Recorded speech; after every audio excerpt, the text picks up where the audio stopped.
한자 성어 중에 하로동선이라는 한자가 있습니다. 이 뜻은 여름엔 난로, 겨울엔 부채라는 뜻입니다. 하로동선. 참 어리석고 이렇게 어이없는 액션이죠. 여름에는 부채가 필요하고 또 겨울에는 난로가 필요한데 이게 이제 어리석은 행동을 비유하고자 여름엔 난로, 겨울엔 부채, 그래서 하로동선이라는 한자 성어가 있습니다. 예수를 믿다 보면 이런 행동들을 참 많이 할 수가 있습니다.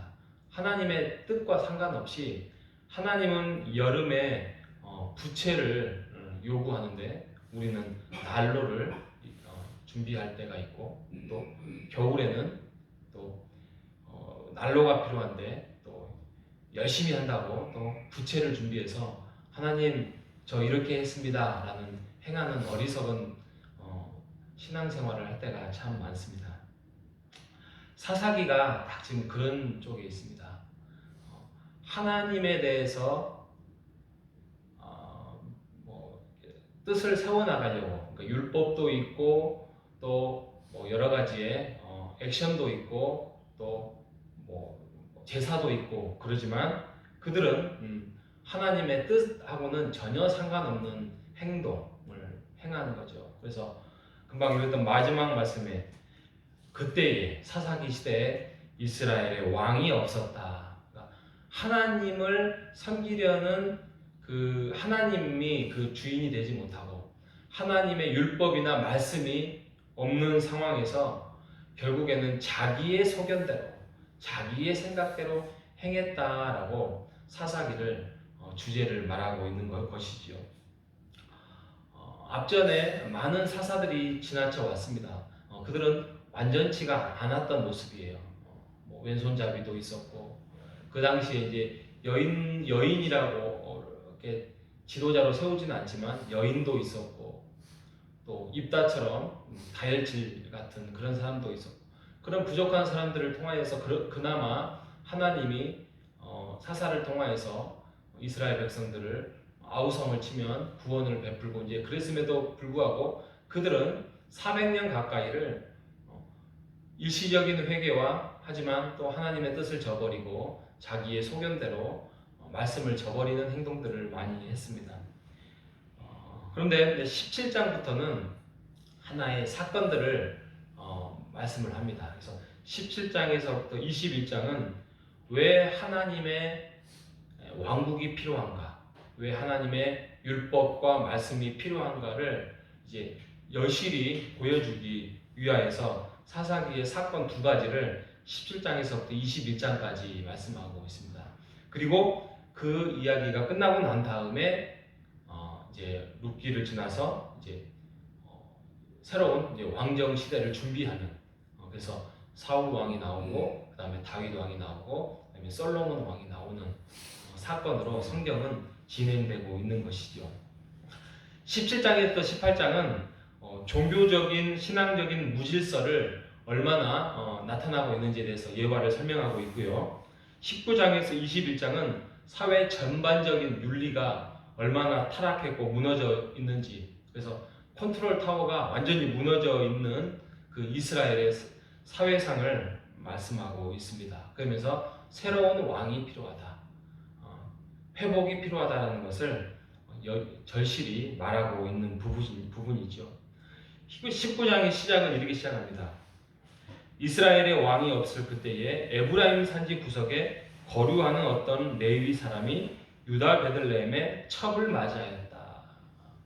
그러니까 레위인이 어떻게 보면은 더욱더 거룩하고 하나님 앞에 온전해야 되는데 첩을 맞이하는 사건이 시작되죠. 그러니까 이게 뭐가 옳고 그른지를 알지 못하는 상황이에요. 그러면서 이제 그 첩이 이제 떠나고 난 다음에 그를 또 데리고 오는 장면 속에서 좀 있다가 이제 기브아라는 곳에 이제 이동하다가 왔는데 그 기브아는 어떤 곳이냐? 그 베냐민이 이제 땅을 차지했던 곳이지요. 그래서 요셉의 그 야곱의 12아들 중에 요셉은 참 사랑받았던 사람 아니겠습니까? 베냐민이. 근데 그 베냐민이 그곳에서 더 거룩하고 온전하게 하나님의 백성으로서 살아가야 되는데 그런 모습을 살지 못하는 장면들을 19장에 말씀하고 있지요. 그래서 그곳에 잠시 유숙하여 머물러 있는데 그곳 베냐민 지파의 기브아 사람들이 불량배들이 와서 그 남자를 내놓으라고 그러니까 동성애적인 이제 그런 거죠. 그래서 내가 그와 함께 관계하리라. 성적인 표현이에요. 그러니까 그 유숙을 허락했던 노인이 아니다. 그렇게 해서는 안 된다. 차라리 내 딸과 그의 첫 여인을 내가 줄 테니까 이 남자는 건들지 마라. 뭐 이렇게 이게 혼란과 이 복잡한 사회상을 이야기를 하고 있지요. 그러면서 결국에는 그 첩을 내주게 되고 그 첩이 결국에는 그 사람들 불량한 사람들의 베냐민의 사람들한테 이제 죽음을 맞이하게 되는 사건을 말합니다. 그로부터 이제 일이 커지죠. 이것을 시신을 12덩어리로 나눠 가지고 각 이스라엘 지파들에게 다 나누어 주면서 결국에는 사건이 극대화돼서 이제 전쟁이 일어나요. 그래서 11지파에 이스라엘이 40만 대군이 모이고 그다음에 베냐민을 치려고 해서 결국에는 전쟁이 일어나고 그것을 중재하지 못하는 총애로 인해서 결국에는 전쟁이 일어나서 베냐민 지파가 거의 몰살에 가까운 일들이 벌어지는 사건이 바로 사사기의 마지막 부분이라는 것입니다. 이처럼 뭐 총회면 총회대로, 지파는 지파대로, 레위인은 레위인대로, 또 이스라엘 백성들은 이스라엘 백성대로 이거는 기준도 없고 이거는 무슨 혼란의 그런 상황 속에서 살아가는 그 모습을 보면서 자칫 잘못하면 이 땅을 살아가면서 우리 지금 한국 사회도 부유하고 또 풍족하고 만족하고 또 이렇게 살아가는 교회도 많고 말씀의 선포가 이루어지고 그럼에도 불구하고 기준 없이 살아가는 교회의 모습들 또 우리의 그리스도인의 모습들 신자의 모습들로 우리가 살아갈 수 있다는 것입니다. 그래서 우리가 늘 깨어 있어야 돼요. 우리에게 왕이 뭐죠? 왕이 누구죠? 물론 왕이 하나님이지만 우리에게 왕은 말씀이에요. 말씀. 하나님의 말씀이에요. 하나님의 말씀을 떠나고서는 우리가 하나님의 뜻을 알 수도 없고 하나님의 뜻을 행할 수도 없는 것입니다. 우리가 어떤 종교적인 액션 또 종교적인 어떤 행위 이걸로 우리가 살아갈 수 없고요. 우리가 하나님의 말씀 앞에서 더 가까이 우리가 예수를 더욱더 여실히 절실히 믿음으로써 고백하며 살아가야 할 것입니다. 우리가 주일을 준비하는 우리의 마음의 자세는 늘 말씀으로 깨어 있어야 됩니다. 그 말씀으로 우리가 준비를 할 때에 우리가 더욱더 하나님의 뜻을 알 수 있을 것이고 예수님을 우리가 가까이 모실 수 있을 것입니다. 왕이 없는 시대에 우리가 살아가서는 안 됩니다. 우리가 껍데기만을 가지고 우리가 교회를 세워나갈 수 없습니다.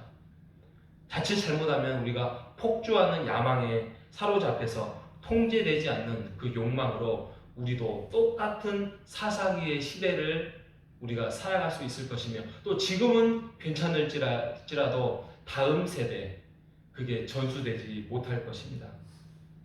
우리가 예수 그리스도를 우리 인생의 왕자로 모시면 모든 혼란은 끝입니다.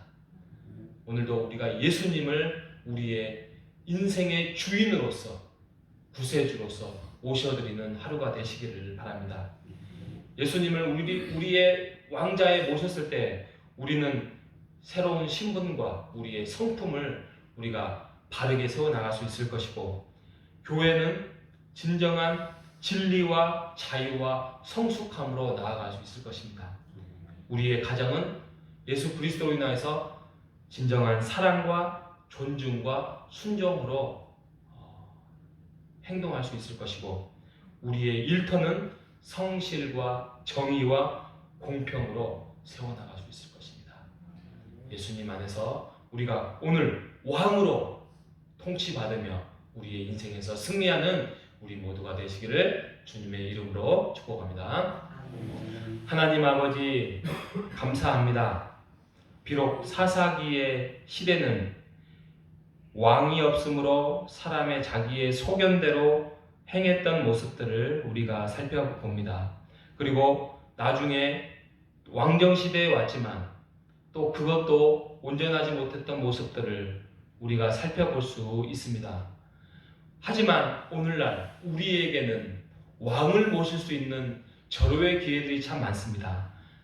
예수 그리스도가 이 땅에 오셨고 또 예수 그리스도로 인하여서 우리가 주인으로 모시면 우리의 인생이 기준이 없어지는 것이 아니라 완전한 기준이 될 수 있을 것이고, 그것도 모자라서 하나님의 말씀이 우리에게 주어져서 우리가 손쉽게 하나님의 말씀을 읽고 듣고 깨달을 수 있는 하나님의 최고의 선물을 우리에게 주셨습니다.